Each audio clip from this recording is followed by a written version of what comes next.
तो आइए आज हम लोग अमृता जो सप्तम वर्ग की संस्कृत की पाठ्य पुस्तिका है उसके नवम पाठ का अध्ययन करेंगे, जिसका शीर्षक है सुभाषितानी। इस सुभाषितानी में सब षष्ठी विभक्ति के प्रयोग किए गए हैं।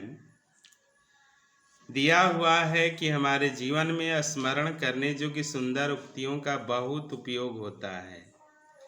अपने वार्तालाप में किसी बात पर बल देने के लिए तथा भाषणों के उद्धरण के लिए इन उक्तियों का प्रयोग होता है। अर्थ संस्कृत भाषा में कई ग्रंथ हैं जहाँ ये सुंदर उक्तियाँ मिलती हैं। इन्हें सुभाषित भी कहा जाता है। संस्कृत के प्राचीन कथा ग्रंथ पंचतंत्र से लिए गए इस पाठ के श्लोक में जीवन के दिशा निर्देश देने वाली बातें कही गई हैं। इन श्लोकों को कंठाग्र करके जीवन का परिमार्जन हो सकता है। तो चलिए देखते हैं पाठ में क्या दिया हुआ है। तो इसमें दिया है पहला श्लोक, विदित्वं च निर्वित्वं च नैव तुल्यं कदाचन स्वदेशे पूज्यते राजा विद्वान सर्वत्र पूज्यते। यानी एक विद्वान और राजा में कभी तुलना नहीं की जा सकती है, क्योंकि राजा की पूजा अपने देश में होती है, लेकिन विद्वान सभी जगह पूजनीय होते हैं, यानी पूजे जाते हैं। श्लोक नंबर 2 में दिया है, उपदेशो ही मूर्खाणाम परोपकार न शांते पयः पानम भुजंगानाम केवलम विषवर्धनम। यानी जिस प्रकार से सर्प को दूध पिलाने से केवल उसके विष में वृद्धि होती है, अर्थात उसका विष बढ़ता है, उसी प्रकार से मूर्खों को उपदेश देने से उन्हें शांति नहीं मिलती, बल्कि उनका और क्रोध बढ़ता है। तो चलिए आगे देखते हैं अगला श्लोक क्या दिया हुआ है। अगला श्लोक हम देख रहे हैं, दिया हुआ है, कोतिभारा समर्थानाम किम दूरम व्यवसायिनाम को विदेशासु विद्यानाम कह परः प्रियो आदिनाम। यानी समर्थवानों के लिए कोई भार नहीं होता है और व्यवसायियों के लिए, यानी जो व्यापारी होते हैं, उनके लिए कोई दूरी नहीं होती है। को विदेशासु विद्यानाम, और जो विद्वान होते हैं उनके लिए कोई विदेश नहीं होता है। कह परः प्रियवादिनम, प्रिय बोलने वालों के लिए कोई गैर नहीं होता है, सभी अपने होते हैं। श्लोक नंबर 4 में दिया है, केवलम व्यसनस्य उक्तम भेषजम नय पंडितै तस्य उच्छेदे समारंभो विषाद परिवर्जनम। नीतिकारों ने कहा है कि बुरी आदतों का त्याग करना ही असली दवा है। ज्यों ही ऐसा प्रयास शुरू होता है त्यों ही दुख मिटने लगता है।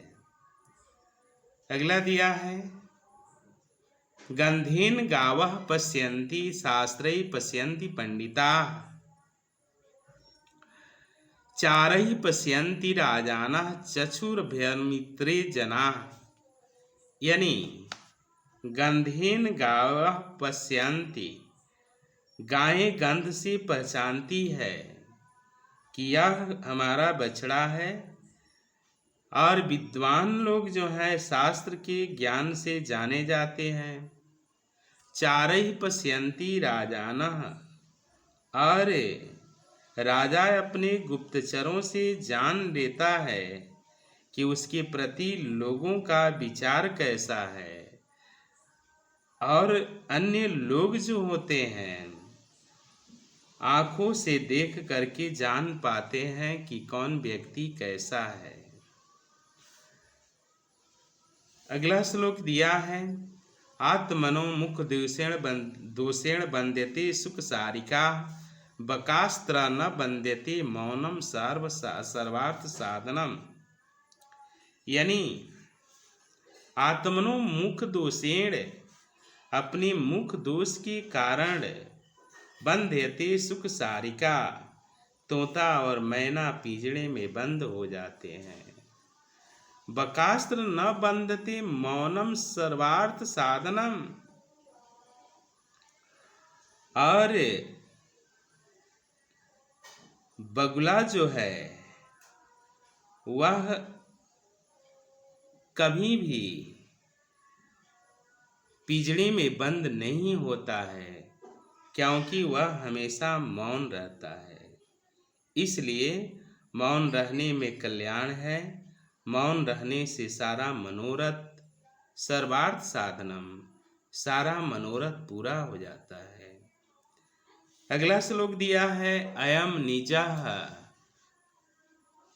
निजः परो वेति गणना लघु चेतसाम, उदार चरिता नाम तु वसुधैव कुटुम्बकम। यह हमारा है, वह दूसरों का है, ऐसी गणना छोट बुद्धि वाले करते हैं।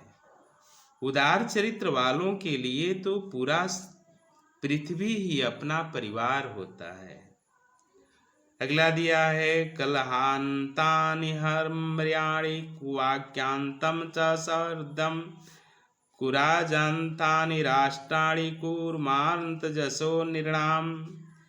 यानी आपसी कलह से परिवार नष्ट हो जाता है, खराब बोली से दोस्ती खत्म हो जाती है, मूर्ख राजा से राष्ट्र का विनाश हो जाता है, और कुकर्म से व्यक्ति की प्रतिष्ठा, कुकर्मांतम जसो निर्णाम, कुकर्म से व्यक्ति का प्रतिष्ठा समाप्त हो जाती है, उसके जस का नाश हो जाता है।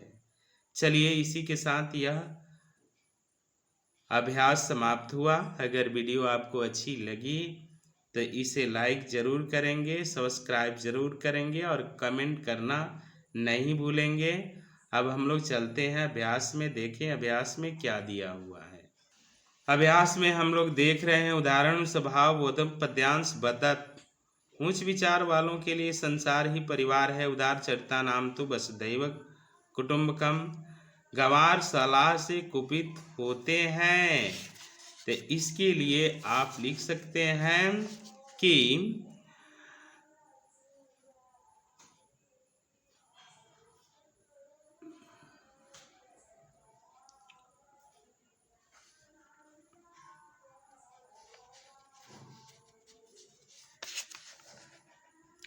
उपदेशो ही मूर्खाणाम परोपकार न शांत। राजा गुप्तचरों से सब जान लेते हैं, यानी चारई पश्यंती राजानः, बड़े बड़े घराने झगड़ा करके बर्बाद हो जाते हैं, यानी कलहांतानि हार्म्याणि। अगला दिया है, समर्थ के लिए क्या असंभव है, यानी कोतिभारः समर्थानाम, चुप रहना सबसे भला होता है, यानी मौन सर्वार्थ साधनम, मौन सर्वार्थ साधनम। चलिए इसमें लिखित प्रश्न दिया है, अगला देख रहे हैं लिखित प्रश्न क्या दिया हुआ है। लिखित प्रश्न है, रिक्त स्थानानि पुरयत, यानी उपदेशो ही मूर्खाणाम परोपकार न शांते पयपानः भुजंगानाम केवलम विषवर्धनम। इसमें भर देंगे, अयम निजः परो वेति गणना लघु चेतसाम, उदार चरिता नाम तो वसुधैव कुटुम्बकम। 4 में दिया है, निम्नलिखिता नाम जंतु नाम नमानि मातृभाषायाम लिखत, यानी निम्नलिखित जंतुओं का नाम मातृभाषा में लिखना है। व्याघ्रः बाघ, मृगः मृग, वृषः बैल, वृषक बिच्छी, मीनः मछली, हस्ती हाथी, अजा बकरी, अश्वा घोड़ा, कुर्मः कछुआ, कोटकः घोड़ा, नकुला नेवला, गर्दभा गधा। 5 में दिया है, समुचित विभक्ति प्रयोगेण रिक्त स्थानानि पुरयत, जथा में दिया है सह मुखेन खादति, यानी गंगा हिमालयात निर्गच्छति, इसमें हिमालयात भर देंगे। राजधानी दिल्ली यानी भारतस्य राजधानी दिल्ली अस्ति।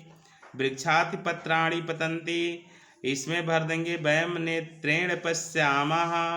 ता विद्यालयात आगच्छन्ति चाहे गच्छन्ति। अब आइए देखते हैं सात में दिया है उदाहरणानुसारम रिक्त स्थानम पूरयत। जैसे मूर्खाणाम अकारांत है, पुल्लिंग है और षष्ठी में बहुवचन में है, उसी तरह से बालकेन जो है अकारांत पुल्लिंग है और तृतीया एक वचन है। सुभाषितानि नपुंसक है, अकारांत है और यह जो है बहुवचन में है। इसमें लता भी जो है अकारांत स्त्रीलिंग है, लता भी है तृतीया में और बहुवचन में है। पर्वतात है, यह अकारांत है, पुल्लिंग है और पर्वतात जो है पंचमी विभक्ति और एक वचन में है। चलिए अगला क्वेश्चन देखते हैं। अगला क्वेश्चन 6 नंबर में दिया है कि वाक्यानि रचयत, इसे वाक्य की रचना कर देना है भाई। जैसे जुयम तम जुअम जुयम तुम सब, यानी जुयम तत्र गच्छतः, शनैः धीरे धीरे चाहे शनैः धीरे, सः शनैः वदत्, हसामः वयम हसामः, साधवः सर्वत्र न मिलन्ति, वनेषु व्याघ्राः निवसन्ति। अब कह रहा है 8-9 नंबर में स्वस्मरणेन 2 श्लोकौ लिखत, अपने स्मरण से 2 श्लोक लिख देना है। तो आप कोई भी श्लोक लिख सकते हैं। जैसे पहला एक श्लोक हम बोल रहे हैं कि अभिवादनशीलस्य नित्यं वृद्धोपसेविना चत्वारि तस्य वर्धन्ते आयुर्विद्या जसो बलम।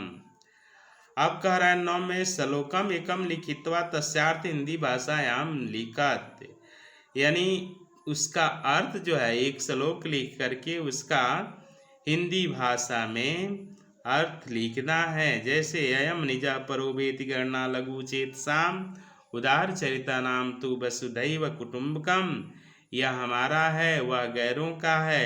इस तरह की भावना जो है मूर्ख विचार वाले रखते हैं। उदार चरित्र वालों के लिए तो सारा संसार ही अपना परिवार होता है। 10 में दिया है नीति श्लोका नाम संग्रहणम कुरुत।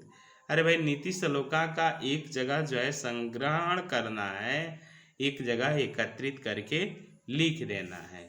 चलिए इसी के साथ जो है यह अभ्यास समाप्त हुआ। अगर आपको वीडियो अच्छी लगी हो तो निश्चित तौर पर आप इसे लाइक करेंगे, सब्सक्राइब करेंगे, कमेंट करना नहीं भूलेंगे।